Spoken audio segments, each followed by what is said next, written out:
Friends, GST refund का नया update आया है आज। तो उसके ऊपर हम आज डिस्कस करेंगे in the slides.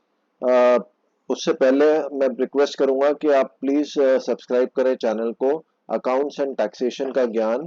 The link for the channel is given below in the current slide. तो नेक्स्ट स्टेप्स पे जाते हैं। तो जीएसटी अपडेट ये आया रिफंड का कि अगर minor heads CGST, SGST, IGST और सेस में नेगेटिव बैलेंस है और कंसोलिडेटेड बैलेंस इज जीरो और positive, then refund would be processed in this case. तो रिफंड प्रोसेस हो जाएगा। This update has come out in the news, but the circular for this has not come out on the GST portal.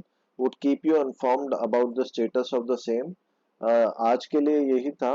To end the session, thank you so much for listening on to the videos, and please subscribe to the channel Accounts and Taxation ka Gyan. Thank you so much.